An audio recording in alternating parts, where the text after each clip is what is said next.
శ్రీమాత్రే నమ. జయ గురు దత్తాత్రేయ నమ. ఈ వీడియోలో మనం జూన్ 1వ తారీఖు నుంచి 15వ తారీఖు మధ్యలో జరగబోయే పక్ష ఫలితాలు మీనరాశి వారికి ఏ విధంగా ఉండబోతున్నాయి అన్న విషయాన్ని మనం ఈ వీడియోలో పరిశీలించే ప్రయత్నం చేద్దాం. మీనరాశి వారికి ఒక విధంగా ఒక బలమైనటువంటి ధనయోగం ఏర్పడింది. ఈ పక్ష ప్రారంభం నుంచి కుజుడు ధనక్షేత్రంలో స్వక్షేత్రంలోకి రావడం జరిగింది. సో ఆ కారణం వల్ల ఏంటంటే కుటుంబ ఆదాయం పెరిగే అవకాశం ఉన్నది. అంటే దానివల్ల ఏంటంటే కుటుంబంలో ఎవరికి మంచి ఉపాధి అవకాశాలు రావడం, లేదంటే కుటుంబం యొక్క ఆస్తి ఏవైనా ఉంటే దాని మీద ఆదాయం పెరగడం, అలాగే ఎక్కువగా వివాహానికి సంబంధించినటువంటి చర్చలు కుటుంబంలో జరిగే అవకాశం ఉన్నది. భాగ్యాధిపతి ధనస్థానంలోకి రావడం వల్ల మరి పూర్వపుణ్యం వల్ల అయితేనే, పెద్దల అనుగ్రహం వల్ల అయితేనే కుటుంబంలో ఉన్నటువంటి సమస్యలు పరిష్కరించడం జరుగుతుంది.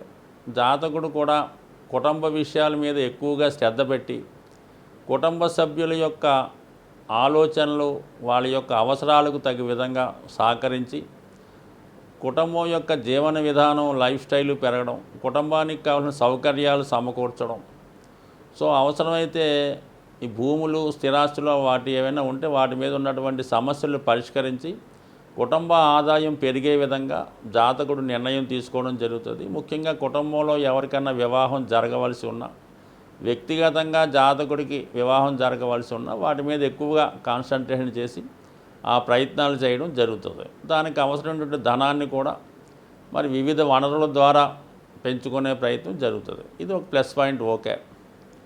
దాని తర్వాత ఏంటంటే 3వ స్థానం అన్నది సహకార స్థానం కాబట్టి మనకి 3వ స్థానంలో ఉన్నటువంటి గ్రహం మనం చేసే కార్యక్రమాలకి, మనం చేపట్టిన పనులకి సహకరించడం జరుగుతూ ఉంటుంది.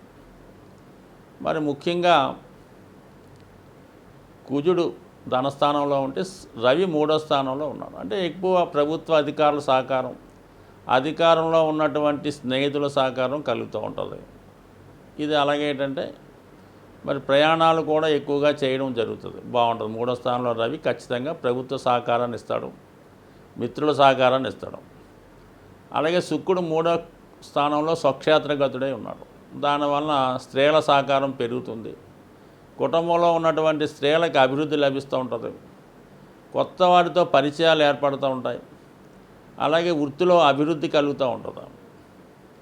బుధ గురువులు కూడా 3వ స్థానంలో ఉండడం వల్ల పెద్దవారి పరిచయం, మరి గొప్పవారి సలహాలు స్వీకరించడం, మొత్తం మీద ఎక్కువగా మిత్రుల సహకారం, బంధువుల సహకారం లభిస్తూ ఉంటుంది. అయితే ఫైనాన్స్ పరంగా మాత్రం ఆర్థిక విషయాలు చాలా టైట్ ఏర్పడుతూ ఉంటాయి అన్నమాట. అంటే ఎక్కువ ధనం వచ్చినప్పుడు కూడా ఎక్కువ అవసరాలకో వేరే విషయాలకో ఎక్కువ ఖర్చు అవ్వడం జరుగుతూ ఉంటుంది. జాతకుడు తన యొక్క పబ్లిసిటీ కోసం, అలాగే స్నేహితులకి సహకరించడం కోసం, మరి అందరికీ సహకరించడం వల్ల కూడా కొంత ఖర్చు తప్పనిసరి పరిస్థితి అవుతూ ఉంటుంది. అలాగే విద్యా సంబంధించిన విషయాల్లో కూడా మంచి ప్రోగ్రెస్ ఈ రాబోయే 15 రోజుల్లో లభించే అవకాశం ఉంది. సో అయితే ముఖ్యంగా ఏంటంటే ఈ రాశి అందే, మీనరాశి అందే రాహు ఉన్నాడు. ఈ రాహు ఎప్పుడైతే రాశిలో ప్రవేశించాడో ఈ మీనరాశి వారికి అర్హత కన్నా ఎక్కువ సాధించాలనే ప్రయత్నాలు కొన్ని జరుగుతుంటాయి. ఉదాహరణకి ఏంటంటే వాడికి ఏదో పెద్దగా చదువు సాగదు, ఏదో నడుస్తూ ఉంటుంది. వాడు ఏదో నేను మెడికల్ చదువుతాను అంటాడు, లేదంటే సివిల్స్ పరీక్ష రాస్తానంటాడు. దానికోసం ఇంట్లో వాళ్ళని ఇబ్బంది పెడుతుంటాడు.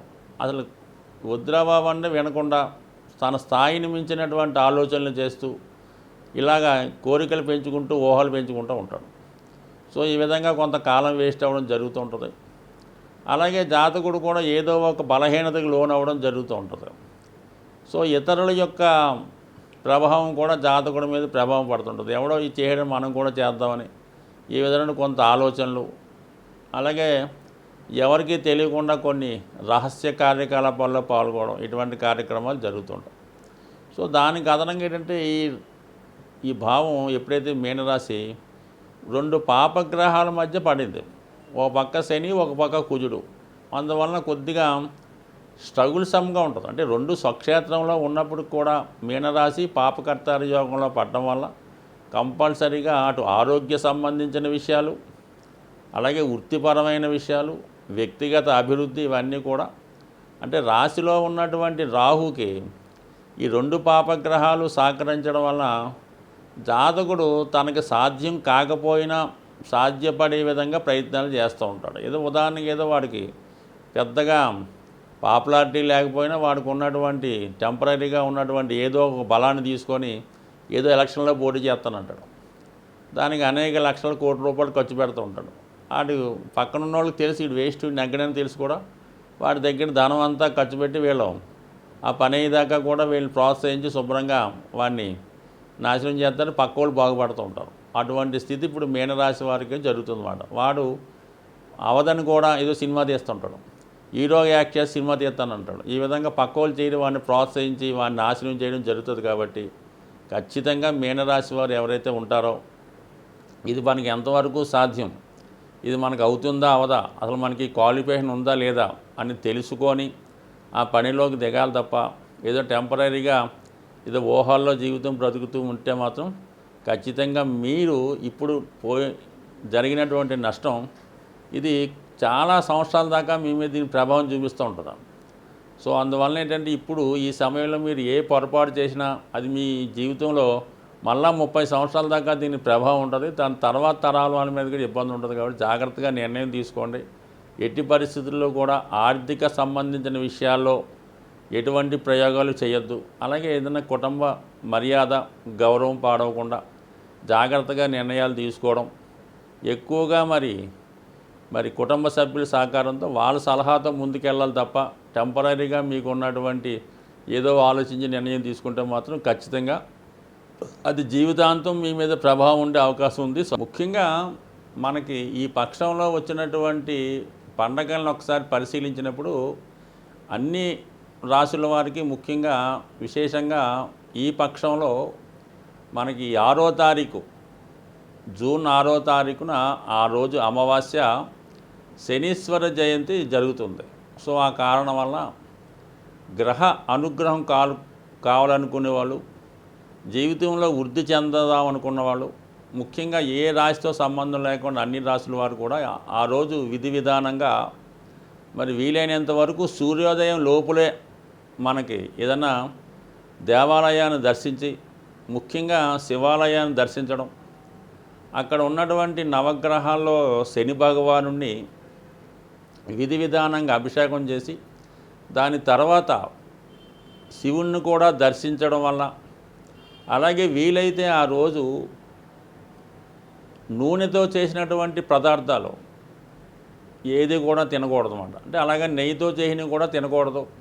సాధ్యమైనంత వరకు ఫ్రూట్స్ తినడం, ఆయిల్ ఉపయోగించకుండా తయారు చేయనటువంటి వస్తువుల్ని తినడం వల్ల మరి ఆ ఒక్కరోజు మీరు వీలైతే నిడారంభరంగా చాలా సింపుల్గా జీవించడం, ఆ ఒక్కరోజు రాత్రి భూసైనం అంటే కింద చాప మీద పడుకోవడం వల్ల మీరు ఈ శనీశ్వర జయంతి రోజు అంటే జూన్ 6వ తారీఖు అమావాస్య రోజు ఎంత నియమంగా ఉంటే దాని ప్రభావం మీకు ఈ సంవత్సరం అంతా కూడా మీ మీద ఉంటుంది.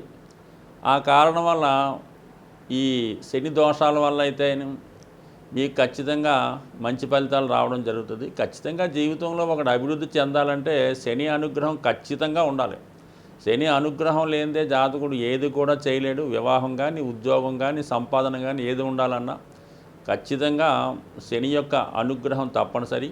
శని యొక్క అనుగ్రహం కోసం అందరూ కూడా మరి ఈ జూన్ 6వ తారీఖున వచ్చినటువంటి శని జయంతిని విధి విధానంగా చేయడం అన్నది చాలా ఖచ్చితమైనటువంటి నియమం, తప్పనిసరి కూడా. ఎవరైతే శాస్త్రాన్ని నమ్ముతారో, ఎవరైతే నవగ్రహాలను నమ్ముతారో వారు ఖచ్చితంగా చేయండి. అలాగే మరి అంతకు ముందు రోజు వచ్చే 5వ తారీఖు మాస శివరాత్రి రోజు కూడా విధి విధానంగా మరి వీళ్ళని బట్టి ఆ రోజు శివుడికి అభిషేకం చేసుకోవడం వల్ల కూడా శని యొక్క దోషాల నుంచి బయటపడే అవకాశం ఉంది.